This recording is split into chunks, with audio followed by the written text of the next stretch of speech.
వీక్షకులందరికీ నమస్కారం. ఫిబ్రవరి మాసంలో మీకు ఏ విధమైనటువంటి గ్రహస్థితి కలగబోతూ ఉన్నది అనేటువంటి విషయాన్ని మనం ఈ వీడియో ద్వారా క్లుప్తంగా తెలుసుకునేటువంటి ప్రయత్నం చేద్దాం.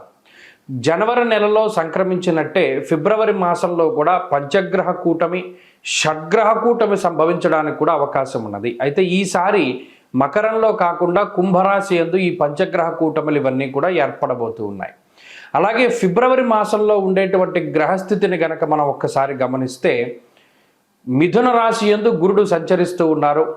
అలాగే సింహరాశి యందు కేతువు యొక్క సంక్రమణం జరుగుతూ ఉన్నది, కేతువు సంచరిస్తూ ఉన్నారు. అలాగే కుంభరాశి యందు రాహువు ఉన్నారు, మీనరాశి యందు శనైశ్వరుడు. ఈ 4 గ్రహాలు అలా స్థానంలో ఉన్నాయి. అయితే 13వ తారీఖు వరకు రవి యొక్క సంచారము మకర రాశి యందు ఉంటుంది. 13వ తారీఖు తదుపరి రవి యొక్క సంచారము కుంభరాశిలోకి వెళుతోంది. ఇది ఒక్క విషయాన్ని మనం పరిశీలన చేస్తే కుంభరాశిలో ఇప్పటికే రాహు యొక్క సంచారం ఉన్నది. ఈ 13వ తారీఖు దాటాక రవి కూడా కుంభరాశిలోకి ప్రవేశం చేయబోతూ ఉన్నారు. రవి రాహువులు కలిసి ఉండడం వల్ల అది పితృదోష కారకంగా మనం చెప్పుకోవచ్చును. జనరల్గా అయితే రవి రాహువు కలిసినప్పుడు సూర్యగ్రహణాదులు ఇవన్నీ ఏర్పడుతూ ఉంటాయి. అయితే ఈసారి మన భారతదేశంలో ఏ గ్రహణాలు కూడా ఇప్పుడు కనబడడం లేదు. కాబట్టి గ్రహణ సంబంధమైన విషయాలపై మనం భయపడవలసినటువంటి అవసరం లేదు. కానీ ఇక్కడ రవి రాహువులు కలిసి ఉంటే పితృదోషము వస్తుంది.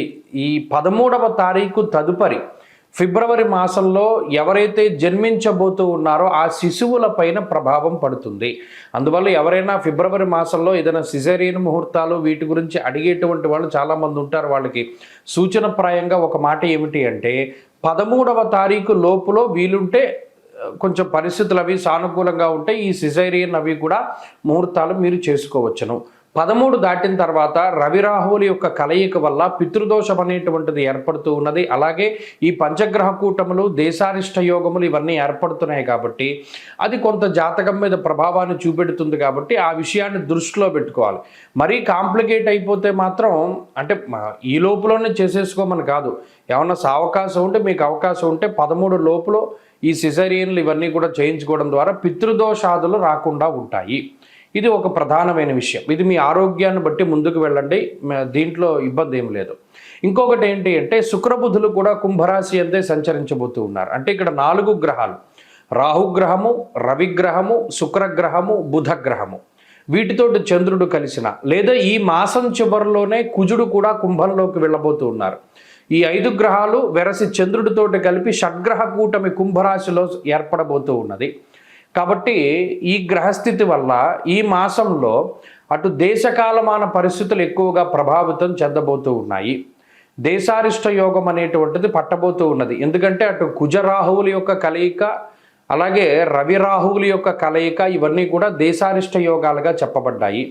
ఈ సందర్భాల్లో ఎక్కువగా అగ్ని ప్రమాదాన్ని సూచించేటువంటి విషయాలు, అలాగే వాయుతత్వ రాశి యందు ఈ గ్రహస్థితి ఏర్పడుతూ ఉన్నది. కాబట్టి అతి వేగంగా వీచేటువంటి గాలుల వల్ల కానీ లేదా గాలి ద్వారా స్ప్రెడ్ అయ్యేటువంటివి ఏమైనా ఉంటే గ్యాస్ ద్వారా వచ్చేటువంటి విపత్తులు లేదా అగ్ని సంబంధమైనటువంటి విపత్తులు, వాయు సంబంధమైనటువంటి విపత్తులు ఏర్పడడానికి అవకాశం ఉంటుంది. కాబట్టి ఈ మాసమందు చాలా జాగ్రత్తగా ఉండడం ఇది దేశారిష్ట యోగం కాబట్టి చెప్పదగినటువంటి సూచన. ఇక ఈ గ్రహస్థితి ద్వారా మీ రాశి ఫలితం ఏ విధంగా ఉందో మనం ఇప్పుడు తెలుసుకుందాం. కన్యా రాశి వారికి ఫిబ్రవరి మాసం అత్యద్భుతమైనటువంటి శుభ ఫలితాలను ఇవ్వబోతూ ఉన్నది. ఎందుకంటే గ్రహాలన్నీ కూడా మిశ్రమమైనటువంటి ఫలితాలను ఇచ్చేటువంటి స్థానాన్ని వదిలిపెట్టి శుభ ఫలితాన్ని ఇచ్చేటువంటి ఉపజయ స్థానంలోకి వెళ్ళబోతూ ఉన్నారు. ఉదాహరణకి షష్ఠ స్థానమందు ఉన్నటువంటి రాహు ఇప్పటికే యోగిస్తూ ఉండగా షష్ఠ చంద్రుడు, షష్ఠ బుధుడు, అలాగే షష్ఠ స్థానంలోకి రవి, మాసాంతంలో కుజుడు కూడా 6వ స్థానంలోకి వెళ్ళడం అనేటువంటిది విశేషమైనటువంటి యోగంగా మనం చెప్పవచ్చును. కాబట్టి జనవరి నెలతో పోల్చుకుంటే ఫిబ్రవరి నెల కన్యారాశి వారికి చాలా కలిసి వస్తుంది. షష్ఠే రవౌ సుసౌఖ్యాదిన్ ఎత్ర కార్యార్థ సాధనం అన్నది శాస్త్రం.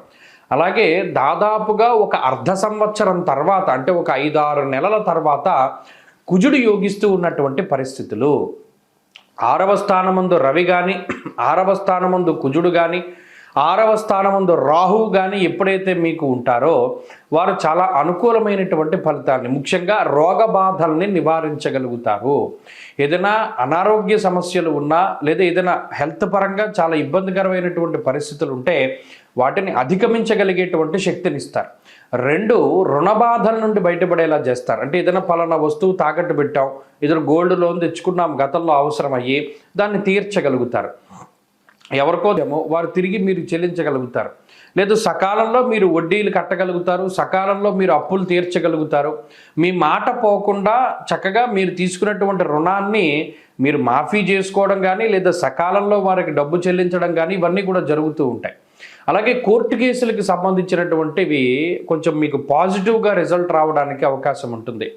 శత్రువులపైన పరిపూర్ణమైనటువంటి విజయాన్ని సాధించడానికి ఈ గ్రహస్థితి అవకాశాన్ని కల్పిస్తూ ఉంటుంది. 6వ స్థానమందు ఉన్నటువంటి కుజుడు శుభ కార్యక్రమాలు జరిగేలా చేయడము, అలాగే ఏదైనా నష్టద్రవ్యాన్ని తిరిగి సంపాదించడం. గతంలో పలానా చోట ఇన్వెస్ట్మెంట్ చేశాను, డబ్బులు రాలేదు, స్ట్రక్ అయిపోయాయి, అవి తిరిగి వచ్చేటువంటి పరిస్థితులు. లేదా ఏదైనా గతంలో పలానా పెట్టుబడి పెట్టి నష్టపోయాను, మరలా వాటిని సంపాదించుకోగలిగేటువంటి శక్తిని, అంటే నష్టద్రవ్య పునఃప్రాప్త్యర్థ సిద్ధి అంటారు. అంటే దాన్ని కలగజేస్తుంది ఈ గ్రహస్థితి. కాబట్టి అన్ని విధాలుగా కూడా అటు ఆరోగ్యపరంగా, ఐశ్వర్యపరంగా, సామాజికంగా ఏదైనా ఒక ఉన్నతమైనటువంటి పదవి కోసం ప్రయత్నం చేస్తూ ఉండేటువంటి వారికి పదవీ ప్రాప్తి, సంతాన యోగము, వంశ అభివృద్ధి జరిగేటువంటి యోగము ఇత్యాది యోగాలన్నీ కూడా ఈ మాసంలో పట్టబోతూ ఉన్నాయి. కాబట్టి కన్యారాశి వారికి ఇది అత్యద్భుతమైనటువంటి మాసంగానే చెప్పవచ్చును. ముఖ్యంగా విద్యా సంబంధమైనటువంటి విషయాలు, చదువులకి, పోటీ పరీక్షలు రాసేటువంటి వాళ్ళకి, గవర్నమెంట్ ఉద్యోగం కావాలి అనుకునేటువంటి వాళ్ళకి, వీరందరికీ కూడా ఈ గ్రహస్థితి చాలా చక్కగా ఉపయోగపడుతుంది. మీలో ఆత్మస్థైర్యాన్ని నింపుతుంది. మీకుండేటువంటి నెగిటివ్స్ అన్నిటిని కూడా తగ్గిస్తూ ఉంటుంది ఈ గ్రహస్థితి. కాబట్టి ఇది మంచి తరుణము. ఫిబ్రవరి మాసం చాలా అత్యద్భుతము. మీరు మరింత అనుకూలమైనటువంటి ఫలితాలని పొందడానికై ఈ రాశి వారు ప్రత్యేకించి అమ్మవారి యొక్క ఆరాధన చేస్తూ ఉండడం చెప్పదగినటువంటి సూచన. ప్రతి శుక్రవారం నాడు అమ్మవారి ఆలయ దర్శనం, అష్టోత్తర పారాయణం మంచి ఫలితాన్ని ఇస్తుంది.